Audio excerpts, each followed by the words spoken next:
Hello and welcome to another edition of the How to Grow Your E-commerce Business podcast. I'm here with Josuha George from ClickSlice, and we're going to talk about everything to do with SEO and especially SEO for Shopify. So, Joshua, I've got a controversial question for you first. Sure. Is SEO even important these days? I mean, if you look at the Google search page, you can see that it's always a smaller and smaller amount. Natural search is a smaller and smaller amount of the page. Is there even any point doing any SEO?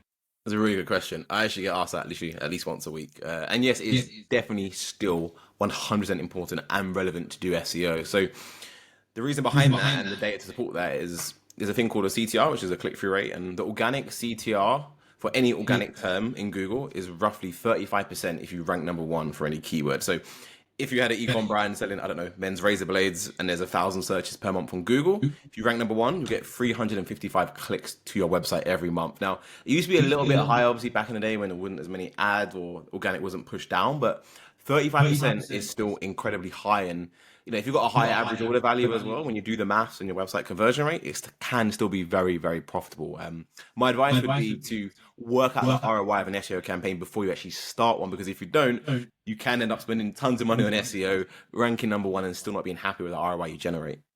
Okay, so how would you know that? If you don't know how would you work out the ROI if you don't know how successful it's going to be? So it was a new brand, do you mean? Or just, if you don't know, I suppose, what do you know? Because you don't know. I suppose you could say, well, how much would it be worth me to get to this position? Is that what you're saying? How much am I willing to spend on it? Yeah. So I guess from a high level, like if you were to start a brand, maybe selling electric bikes, right? You could work out how many people search for electric bikes every month in Google using, SEO tools like Ahrefs, SEMrush, even Google Keyword Planner, which is free. You can get an idea and what the potential search from the market is. Then you can say, if I rank number one, which is obviously number one for those keywords, what is 35% of that number? Because that's how many users you'll get. What's your website conversion rate? If you're starting a brand new Shopify website, you don't know that, right? But you can go over an average of about 2%, which is pretty standard for organic when you're ranking high. So again, if you're getting 2% in terms of conversions for the amount of traffic you're getting, and your average order value, I think electric bikes are about £1,000, round about there. You can work out an estimated or projected ROI. And again, if it looks healthy, then I'd definitely speak to an agency or a freelance, or even give it a go yourself and try and rank for those terms. Okay, so what do you think is a healthy natural search, paid search split?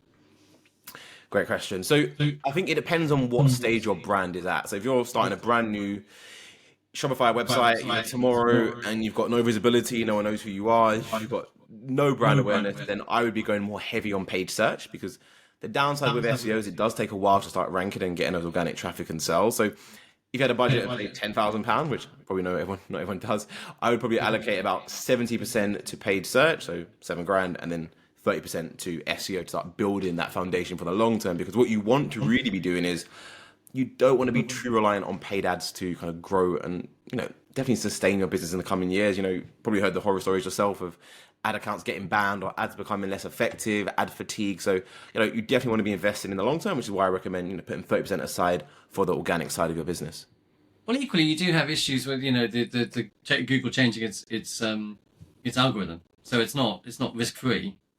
100%. And I think that's really, really what you said, actually. There's a lot of brands I see in a lot of Facebook groups I'm in as well that kind of are really in this really bad situation where they've done SEO and they haven't done it to a high level, and an algo update comes, like you said, and they go from position 1 to page 10, and now they've literally lost everything. And it's not a case of just undoing that bad SEO and then doing good SEO, because essentially what you're doing is you've lost the trust of Google, and rebuilding that is really, really hard. And if you lose momentum that you've spent years gaining, it's probably going to take you twice as long to regain that as well. So I think I would agree with on that end. Whatever you're doing with ads or SEO, it needs to be onto a high level, because it's very hard to reverse that. So what are kind of things to trip people up these days? Because I mean, it used to be it used to be getting links from bad neighborhoods and stuff like that. What are the mistakes that Shopify web owners make? Cool. I say there's five. There's five that come to mind very, very quickly. So I think number one is not doing enough research in the keyword research phase. So like I said, before you do any SEO or you target any keyword, you need to identify what do you even want to be on page one for. So if we take a Shopify brand, for example, that sells, I don't know, inflatable kayaks, right? They'll say, right, I said inflatable kayaks. I want to be on page one for inflatable kayaks, best inflatable kayaks. So they'll chuck up a collection page that add all of the products there, and then they'll try and rank that same page for both inflatable kayaks and best inflatable kayaks, right? So two different terms. And I just assume it's the same thing, but if you actually do enough digging and research both these terms, what you'll see is the SERP similarity is completely different, which is just a fancy word for saying, is page one for this keyword the same as page one for that keyword? And it's completely different. Like as soon as you add best on a keyword, what you typically see is like top 10 inflatable kayaks or like affiliate type of content. When you remove the word best or top rated, you see more product and collection pages, right? So if you don't do enough research and you target both terms on the same page, it is literally like 99% impossible to rank. So, doing that from the get-go is absolutely important. And again, not enough brands do that. So that's definitely number one, not enough research in the planning stages. Number two, which you may have seen yourself as well, Trev, is the amount of Shopify brands we speak to that have a collection page with no content on it. And when I say content, I'm talking about SEO content below the product to help it rank. It's just insane. And if you look at it from Google's perspective, right, when you have your collection page, what you have is a title saying, inflatable kayak, then you've got your 20 products, which are your inflatable kayak products, right?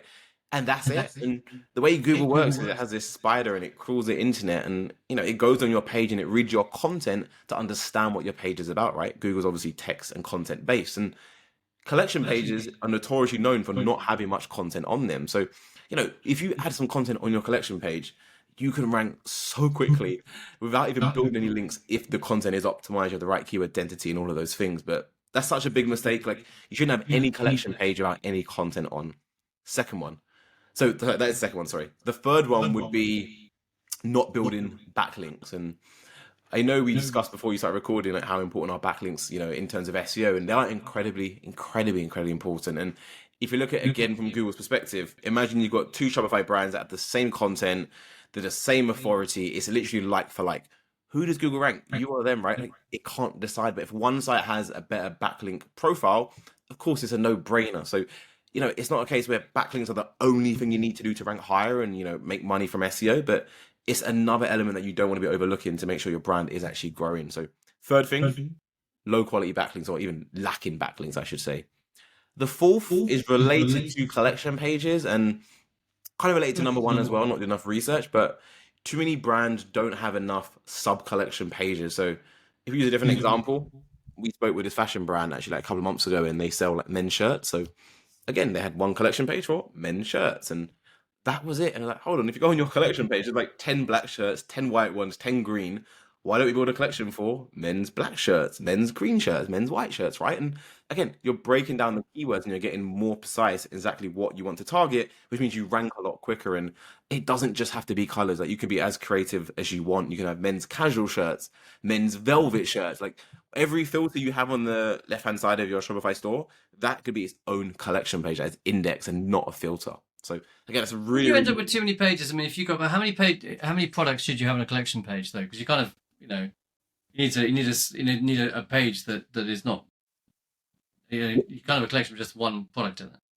No, but if you have multiple variants of that product, like men's black shirts, this example had 10, then I would create one. I wouldn't create a collection just for one product. I would say the minimum you want is at least 3. So you're having like one row. And we have actually done that for a brand that sells bedding, like duvets, different colors. One was like queen, one was queen, and one was double. It's the same product, just different colors. So it can be done. And if you don't have these pages, it is literally near impossible to rank. So again, not building out enough subcategory pages, like really, really important. And the fifth one, biggest mistake that brands are making is just not leveraging blogs. Like there's so many people that understand that blog posts are great for SEO. So what do? They just publish a blog. And next, all they're doing is publishing blog content, and blog content attracts what? Informational users, right? People are looking for information. What is the best razor blade? What color shirt should I wear to a wedding? Like people aren't ready to buy. They're doing more research. So if you just focus on blogs all the time, yes, your traffic will increase, but your organic revenue is going to stay exactly the same. So yeah, not using blogs properly. So that would be my top 5. Okay. So how would you think, how should people use blogs properly? So the way to use blogs is to support your collection page. So the way you have like anchor text, which is essentially a hyperlink text, an internal link. If you have a collection page on, I don't know, cigar humidors, right? You're selling those, you've got your collection page, it's great. You've got your keywords on there, you've got the content that I told you to add. And, Google probably understands what your page is about, which is pretty much better than like the majority of brands already. But you can go a step further to make it more clear to Google what your page is about by publishing blogs that are related to your collection page, and then you link them back to that page. So again, if your collection page is about, cigar humidors, you can have, I don't know, how much do cigar humidors cost? The pros and cons of them, what materials, like, ill informational content about that, but get those blogs to link back to your collection page. And when you link to that page, you can link to it saying the keywords you want to rank and target as well. So, cigar humidors, cheap cigar humidors under XYZ, right? So all we're trying to do when we're doing SEO is convince Google our product and collection pages are about what we say they're about. Mm-hmm. So how do you these days? I mean, obviously there's a lot of chat about AI, and AI. One of the things that AI is best for is creating content. What do you think of the pros and cons of using AI creating content? Do you use it much? So we use AI to create the content briefs, but we don't use AI to write the actual content. We tested a lot of this with a few. So we actually own like 15 different test websites in the UK. Some are loft conversion websites, not ecom, lead gen, and we have a few ecom brands as well. And what we see is, you've probably seen it yourself as well, AI doesn't always get it right, and it makes up a lot of fluff. And the problem with AI is when it writes something, it's rarely unique. It's just basically regurgitating lots of other content on the internet, which is also where it gets its source and its information from. So if you're just using AI content, essentially what you're basically saying and sending a signal to Google is that my content is not unique. I'm just saying what this other website does. So I would use it to speed up the content process, come up with content ideas, how to structure it, but definitely get a human to write the content, and ideally someone who has experience in that niche as well. So if a brand comes to us and they work, I don't know, in the home furniture niche, for example, maybe selling sofas, right? We try and get a writer, obviously we have quite a lot of writers in-house anyway, but we try and find a writer, if they're not in our network, that has experience in that direct sector, because they'll be able to say things in new terminology and the content that a typical average writer or even AI can't actually do. Okay. So so how, obviously you've got lots of small retailers, there's a few big retailers like Amazon, etc. Yep. Is it possible to outrank or compete with these big retailers for similar key terms? 100%. Like, we've got clients ranking above Amazon and Etsy literally in 4 weeks. And we actually like it when we see big retailers in the SERP, like on page one, competing for the same terms, because if we're trying to rank on page one for using the same example, right, inflatable kayaks, right? Yes, Amazon may sell them, and they may be on Etsy as well, or even like cigar humidors, whatnot. But these brands are not allocating the bulk of their budget to rank for these keywords. They're going for the really high AOV keywords and the products they have. So it's actually really, really easy. And 9 times out of 10 as well, Amazon, Etsy, eBay, not on the higher street, like you name them, they're only ranking of purely the authority, like how big they are and how much authority they have as a domain overall. Not that individual product or collection page on Amazon that's ranking. It's just the domain. So you can easily outrank them if you focus on the relevancy side of the campaign, which again is making it more clear to Google what your brand is about. So that's blogs, that's the content, that's the internal links, that's building backlinks to the individual collection page you want to rank. And again, that is literally our favorite scenario. We take a brand on, Amazon's number one. Like, that is what I want to see. Okay. So what's the relative importance of links and content then? Or, I mean, also, what do you, is it more important to get your content right or links or what? Yeah, so I think back in the day, it was one or the other. You could have good content or good links and pretty much get away with it. Now, it's not a case of one or the other. It's a case of you need both. So content helps you increase your site's relevancy and basically makes it easier for Google to understand what your website is about. So you need to be relevant. You need content. You can't just have products and collections. You need content on the collections. You need blogs. You need to internally link. You need to cover the content. Super, super important. But again, what if another brand comes and copies you like for like, they have content, they're publishing blog, they're doing internal linking, they're doing all that stuff. Great. What is the deciding factor? It's going to be links. So links are super, super important. And I actually see them becoming more important, especially from the stuff we see from recent client case studies. And I think it probably is part to do with everyone using AI as well, even though they shouldn't be doing it, using AI on their websites. If everyone's publishing content using AI and everyone's publishing 10 times more content now than they were 3 years ago, like Google's going to put more weight on links, because that is a lot harder to manipulate. Like, you can't just go and give a site some content and they publish it, right? There's a lot of back and forth. You got to pick the title name, make sure it's relevant, make sure they're happy with their readers. They have to upload it. You then got to check it. You got to make sure the hype. Like, there's so much more involved in it, so it's a lot harder to manipulate as well. I understand because you can get AI to create an article, so you can feed a number of articles and get it to create an article. What you can't get it to do, at least I don't know you can, is to format it really well and put the right kind of, put images in it and put links in and stuff like that. Is it that Google is starting to prefer these kind of high quality articles even more? 100%. Yeah, 100%. And there's actually this concept in SEO called EEAT, which stands for expertise, basically authority and trust. And there's another E for, I want to get into it. It's the same thing. It's basically when you publish a blog, Google wants to know who wrote that blog and is that person an expert in that industry. So if you went on our website, clickslice.co.uk, and go to our blog, you'll see that every blog is published by me. Actually haven't written some of these blogs, obviously written by the team, but when my name is attached to it, because I have a lot of kind of, a lot of, I say, mentions online about me being an SEO person and being quite thorough, trustworthy, Google gives those blogs more weight and it ranks higher. So again, it's really important that you should be focused on high quality content. And I just believe right now at this moment in time, AI just isn't there. I'm not saying it's not going to be there next year or the year after. And another part of it actually as well, which makes it a bit more complicated, is from a commercial side. When clients are paying us for SEO, it's not really the most ethical to then just go and use ChatGPT to chuck out 1,000 words and take that. Like, we need to make sure what we're doing is high quality, because if our brands don't rank, we don't make money, because we're on a month-to-month contract with our clients. That's how confident we are in our team's ability. Okay. So what, talking about, so what should a brand look for when they're hiring an agency? Case studies. Like, you definitely want to hire a brand that has case study experience in ideally a relevant niche as well. One or two case studies don't cut it. And one thing I'll say really important related to case studies is make sure they're from recent years.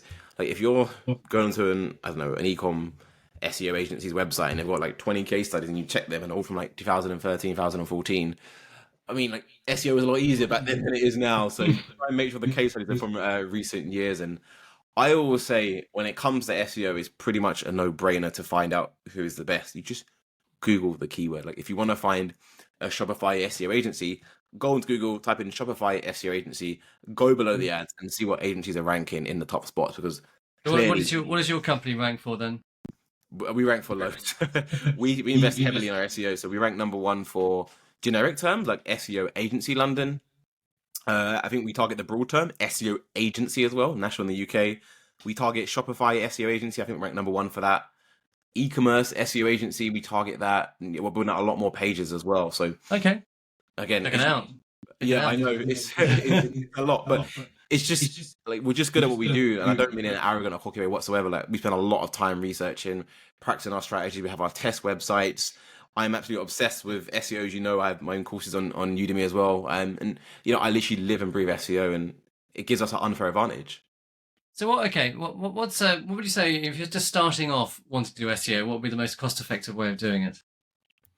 Adding the TR content on your collection page. So TR is just topically relevant. So again, if you had a collection page about men's razor blades, add like a buying guide below your products on that collection page, and you can use ChatGPT to create the guide and speed up it, like I said to you, but you can then expand on that yourself, write the content yourself, little to no cost. It's actually free if you do it yourself. And then you can upload the content to your collection page and you'll start ranking higher just from doing that, because Google is then going to understand more what your collection page is about, give it more relevancy, it's more likely to show it. And I always say to like people as well, like, if you ever want to understand like how to be good at SEO and how to rank higher, like, all you need to do is understand what is Google's core job. Is literally to return the best websites to users, right? Imagine, Trevor, you go online tonight, I don't know if you're into running, but you search for yellow running trainers, and then Google returns blue running trainers to you. Like, you're not going to be happy, right? You probably won't use Google again. So Google's always trying to give you the best search results. If you focus on just trying to convince Google you are the best, you eventually will get rewarded for that. Okay, cool. I've got one final question for you. When you're not thinking about SEO, what do you do? What's inspired you recently? Cars. I think it has cars, motors. You're a petrol head. Yeah, so I actually drive a nice car. My cousin bought a very nice car last weekend. I went to see it. It's actually the spec above my one, or the model above my one. What car have you got then? I have a 570S. What's that? McLaren. Okay, McLaren 570S. Yeah. That's a really expensive car. It's nice. And then he bought the 720S, which is like the model. It's like a Fiesta and a Focus. It's a model above. Okay. So are you one of these people burning around the London, the Essex streets? You're a boy racer? I always have a boy racer. I'm 30, so I'm definitely a man racer. No, jokes aside, you have to be very careful when you drive it. I do a lot of track days, which gives you actual time to experience the car properly, because you can't drive the car and experience it in any road in Essex or in London without putting yourself at risk. And there's so many other bad drivers on the road as well. You can be absolutely safe, and someone could just come into your lane, and next thing you know, it's a head-on collision. So I try to be as best as I can and safe with it. But it's a lot of fun. Excellent. Very responsible. Joshua, thank you very much. Where can people find you online? Yeah, so I'm quite active on Twitter, or I should say X now, rebranded, right? My @ on there is just _ Josuha SEO. And if you want to find our brand for SEO, if you maybe listen to this and you own a brand, you want a free audit, again, happy to jump on a call with any of your listeners. Our website is ClickSlice, just click your fingers, slice the pizza, or just Google one of the keywords I told you earlier, Shopify SEO agency. You'll see us at the top. I'm happy to discuss. Lovely. Okay, Joshua, thanks very much. Cheerio. Thanks. Bye-bye.